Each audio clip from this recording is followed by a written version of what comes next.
پرسوں رائے گنج میں تبلیغی اجتماع شروع ہو رہا ہے. تو یہ تبلیغی اجتماع جو ہوتے ہیں یہ اللہ کی بہت بڑی نعمت بھی ہے اور یہ ہمارے لیے رحمت کا ذریعہ بھی ہے، اور اس کی وجہ سے اللہ کی رحمت بھی انسانوں پر متوجہ ہوتی ہے. یہ دینی اجتماعات یہ بہت بڑی اللہ کی نعمتیں ہوتی ہیں. اور حضرت الیاس رحمۃ اللہ علیہ کی محنت اور کوشش سے جماعت وجود میں آئی، تبلیغی جماعت، اور یہ سب سے منظم جماعت ہے اور پوری دنیا میں محنت کر رہی ہے. اور ماشاءاللہ سے سال کے لیے بھی اور 6 مہینے 7 مہینے 4 مہینوں کے لیے چلے کی جماعتیں نکل رہی ہیں، پوری دنیا میں جا رہی ہیں، پورے ملک میں گھوم رہی ہیں. اور یہ تبلیغی جماعت بھی وقت کی بہت بڑی ضرورت ہے، اہم ضرورت ہے. کئی سارے لوگوں کو راہ ہدایت پر لے کر آئے. آج ٹی وی ایکٹر ہو گئے، کوئی کرکٹر بڑے سے بڑے ہو گئے، کسی کا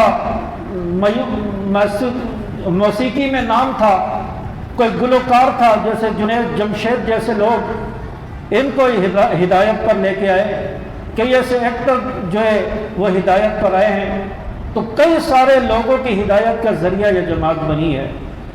آج اگر کوئی انسان پڑھا لکھا نہیں ہے، دین سے دور ہے، تو ان کو اپنی قریب لا کر ان کو دین سکھایا، چیزیں باتیں سکھائی، نماز کا طریقہ سکھایا، کلمہ سکھایا، فرائض سکھائے، دعائیں سکھائی، دعا مانگنے کے طریقے سکھائے، وضو سکھایا، نماز کے آداب سکھائے.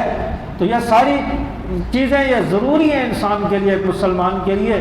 تو یہ تبلیغی جماعت ماشاءاللہ اس پر محنت کر رہی ہے. اور جو باہر جماعتیں جاتی ہیں اندرون سندھ اور بہت سارے ایسے دیہی علاقوں میں، تو وہاں کا جو کارگزاری بتاتے ہیں کہ وہاں پر تو لوگوں کو کلمہ ہی نہیں آتا، اپنے آپ کو مسلمان کہتے ہیں، کلمہ ہی ان کو نہیں آتا. بعض ایسے لوگ ملے جن کو نبی کا پتہ نہیں ہے، جن کو معاذ اللہ کے بارے میں بھی علم نہیں ہے، ایسے لوگ بھی ہیں. اور وہاں جو مسجدیں ان کو کئی سال سے تالے لگے ہوئے ہیں، کوئی نماز پڑھنے والا نہیں ہے. ان مسجدوں کو جا کر آباد کیا ہے، ان لوگوں کو دین کی دعوت دی ہے، تبلیغ کی ہے، مسجد میں لے کر آئے، ان کو سمجھایا، تو لوگ پھر ہدایت کی طرف آئے، ان کو کلمہ سکھایا. تو یہ وقت کی بہت اہم ضرورت ہے. باقی کمی کوتاہیاں غلطیاں ہر انسان میں ہوتی ہیں، ہر جماعت میں ہوتی ہے، کوئی غلطیوں سے پاک صاف دنیا میں نہیں ہے. اور کسی 1-2 آدمیوں کی وجہ سے پوری جماعت کو برا بھلا کہنا یہ بھی صحیح نہیں ہوتا. تو اس لیے فوائد بہت زیادہ ہے، فوائد پر نظر رکھنی چاہیے، فائدے بہت زیادہ ہے اس جماعت کے. تو اس لیے تبلیغی جماعت میں بھی انسان کو جانا چاہیے، ان کے ساتھ بھی بیٹھنا چاہیے، اجتماعات میں بھی اللہ نے استطاعت دی ہے تو اس میں جانا چاہیے، اور ان لوگوں کے لیے دعا بھی کرنی چاہیے. اللہ تعالیٰ اس اجتماع کو کامیاب فرمائے، ہدایت کا ذریعہ بنائے، اور آنے والے جو عذاب یا پریشانی ہے اللہ تعالیٰ ان کو ٹال دے، اللہ تعالیٰ اپنی رحمت نازل فرمائے. تو اس کے لیے جو ہے یہ کوشش اور دعائیں کرنی چاہیے. اور اس کے علاوہ دنیا کی کوئی بھی دینی جماعت ہے، ہر جماعت کا وجود ضروری ہے. یہ نہیں کہ کوئی تبلیغی جماعت میں ہے تو دوسری جماعت کو کہے کہ یہ ایسے ہی ہیں، ان کا کوئی کام نہیں ہے، یا اس جماعت کہے تو تبلیغی جماعت کو برا بھلا کہے کہ یہ ایسی بس پھرتے رہتے ہیں اور ان کا کوئی کام نہیں ہے. ایسی باتوں سے انسان کو پرہیز کرنا چاہیے. ہر جماعت کا اپنا کام ہے، وہ اپنا کام کر رہی ہے. ہماری جماعت اہل سنت والجماعت وہ صحابہ کے دفاع کے لیے نکلی ہوئی ہے اور وہ اپنا کام کر رہے ہیں، اور صحابہ کا دفاع بھی اس وقت بہت اہم اور ضروری ہے. تبلیغ کرنا، نبی نے تبلیغ کس طرح کی یہ صحابہ نے ہمیں بتایا ہے، صحابہ نے کر بتایا ہے.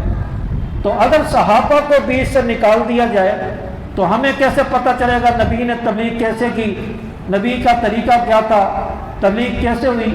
تو صحابہ دین کی وہ اہم عمارت ہے جن کا دفاع کرنا ضروری ہے. اور ایک طبقہ ان صحابہ کو مشکوک کرنے کی کوشش کر رہا ہے. دنیا میں ایسا طبقہ ہے جو ان صحابہ کو متنازع بنانے کی کوشش کر رہا ہے کہ ان صحابہ کو بیچ سے ہٹا دو اور دنیا کو یہ کہو کہ یہ مرتد ہو گئے، معاذ اللہ، یہ کافر ہو گئے، نبی کے جانے کے بعد سوائے 3 آدمیوں کے باقی سارے مرتد ہو گئے، معاذ اللہ. اس طرح کی باتیں کر کے لوگوں کو جو ہے برین واش کیا جائے، ان کو جو ہے متاثر کر کے صحابہ سے جو ہے ان کو دور کیا جا رہا ہے، صحابہ کو متنازع بنایا جا رہا ہے. اس جماعت کی اپنی ضرورت ہے، اور اسی طرح کوئی بھی دین کا شعبہ ہے، جہادی تنظیمیں ان کی اپنی ضرورت ہے۔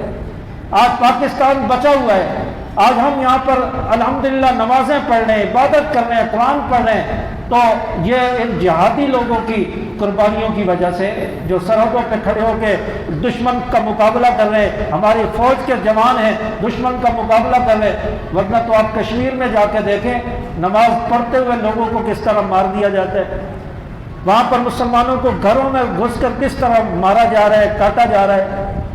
آپ کے پاس شام کی مثالیں، افغانستان ہے، وہاں کتنا ظلم ہوا ہے، الحمدللہ محفوظ ہیں، پاکستان میں بیٹھے ہیں، اپنے گھروں میں بیٹھے ہیں، کھلے عام عبادت کر رہے ہیں۔ یہ بھی دینی جماعتیں، یہ جہادی تنظیموں کی جو ہے محنت ہے، ان کا رعب اور دبدبہ ہے، ہماری پاک فوج کی قربانی ہے، اس کی وجہ سے پاکستان بچا ہوا ہے، ہم بیٹھے ہوئے ہیں۔ تو ہر ایک کا اپنا اپنا طریقہ ہے، اور سب طریقے جو دین کے طریقے، دین کے شعبے ہیں، تو سب اپنی اپنی جگہ پر صحیح کام کر رہے ہیں۔ ایک طبقے والا، ایک گروہ، ایک جماعت والا وہ دوسرے کو یہ نہ کہے کہ وہ یوں ہے، انہوں نے تو تلوار اٹھا لی، اسلحہ اٹھا لیا، یہ کر لیا، نہیں، ایسی بات نہیں ہے۔